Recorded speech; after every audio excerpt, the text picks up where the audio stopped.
Salut à tous et bienvenue sur Prevent Stuff. Comme vous le savez, début janvier 2020, un nouveau coronavirus a été identifié comme étant responsable d'une série de pneumonies dans la ville de Wuhan, en Chine. Il est de la même famille que le SRAS de 2003, mais contrairement à son cousin, il a très largement franchi les frontières du sud-est asiatique, mais heureusement, il est tout de même moins dangereux. Face à la multiplication des cas, le ministère de la Santé a déclenché le plan Orsan-REB. Le but de ce plan est d'assurer la détection et la prise en charge des cas possibles et des cas confirmés de Covid-19. Prenons par exemple un médecin de ville qui est face à un patient présentant une histoire de la maladie et des symptômes qui lui évoquent le Covid-19. Il s'agit alors d'un cas suspect. Par exemple, un patient fébrile qui présente des signes respiratoires en provenance d'une zone où circule le virus est sacrément suspect. Si vous avez un cas suspect devant vous, ne l'envoyez pas aux urgences. Isolez-le dans un premier temps. Faites-lui se frictionner les mains avec une solution hydroalcoolique et portez un masque chirurgical. De votre côté, portez un APR. Un APR, souvent appelé masque FFP, ne se porte pas plus de 2 ou 3 heures selon les marques. Il faut bien se laver les mains avant de le mettre, un élastique au-dessus des oreilles et un autre sur la nuque. Et bien en tester l'étanchéité. Je vous mets dans la description une petite vidéo à ce sujet. Dès qu'il est mouillé ou souillé, il faut le changer. Le retrait se fait par les élastiques, il ne faut pas le baisser au niveau du cou et l'élimination se fait directement dans un container d'asserie. Si vous n'avez pas de masque FFP, vous pouvez adopter le principe du double masque chirurgical soignant-soigné.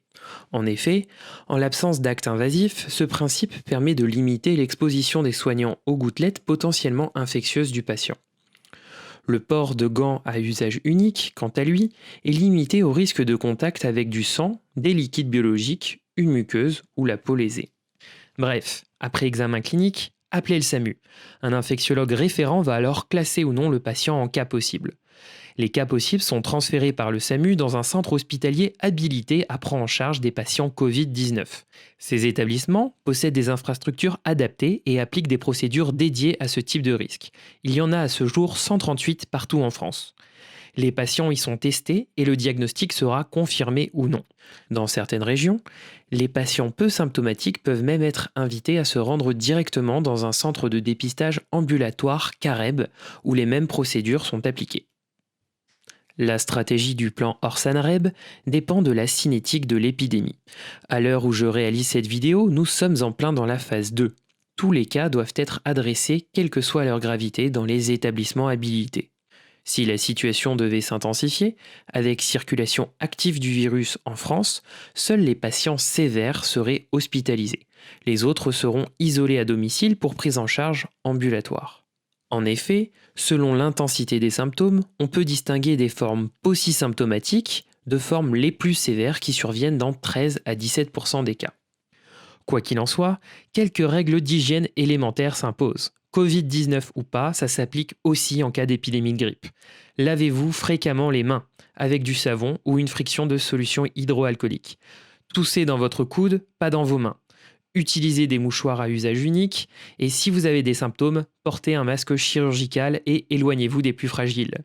Et le dernier conseil, ne serrez plus les mains. Faites plutôt comme dans la série Scrubs, des asepsie high five. Voilà, j'espère que cette vidéo sous un format plus épuré vous a plu. Dites-moi dans les commentaires si vous souhaitez voir d'autres thèmes abordés sur la chaîne.